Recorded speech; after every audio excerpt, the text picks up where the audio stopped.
बिस्मिल्लाहिर्रहमानिर्रहीम, अस्सलाम वालेकुम। वेलकम टू माय चैनल दावत इस्लाम। मैं हूं आपका दोस्त शफकत अली ऑफिशियल। उम्मीद करता हूं कि आप सब लोग ईमान के आला दर्जे पे होंगे। सूरत निसा के आयत नंबर 150 का तर्जुमा, जो लोग अल्लाह और उसके रसूलों से कुफर करते हैं और चाहते हैं कि अल्लाह और उसके रसूलों के दरमियान तफरीक करें और कहते हैं कि हम किसी को मानेंगे और किसी को न मानेंगे और कुफरुल ईमान के बीच में एक राह निकालने का इरादा रखते हैं। सूरत निसा के आयत नंबर 151 का तर्जुमा, वो सब पक्के काफिर हैं और ऐसे काफिरों के लिए हमने वो सजा मुहैया कर रखी है जो इन्हें जलील व ख्वार कर देने वाली होगी।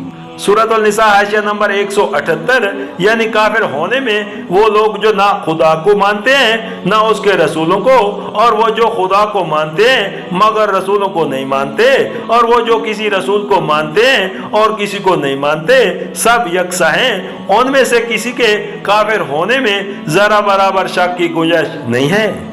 सूरत निसा के आयत नंबर 152 का तर्जुमा, बाखिलाफ उसके जो लोग अल्लाह और उसके तमाम रसूलों को माने और उनके दरमियान तफरीक न करें, उनको हम जरूर उनके अजर अता करेंगे और अल्लाह बड़ा दरगुजर फरमाने वाला और रहम करने वाला है।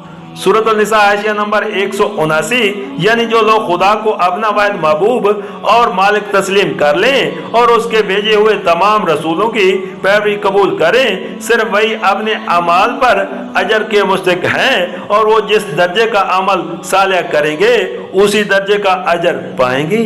रहे वो लोग जिन्होंने खुदा की ला शरीक अल हय्यतुल रबूबियत ही तस्लीम न की, या जिन्होंने खुदा के नुमाइंदों में से बाज को कबूल और बाज को रद्द करने का बागियाना तर्ज अमल इख्तियार किया, तो उनके लिए किसी अमल पर किसी अजर का सवाल सरे से पैदा ही नहीं होता, क्योंकि ऐसे लोगों का कोई अमल खुदा की निगाह में कानूनी अमल नहीं है। सूरत निसा हाशिया नंबर 180, यानी जो लोग अल्लाह और उसके रसूलों पर ईमान लाएंगे उनका हिसाब लेने में अल्लाह सख्त गिरी नहीं बरतेगा, बल्कि उनके साथ बहुत नरमी और दरगुजर से काम लेगा।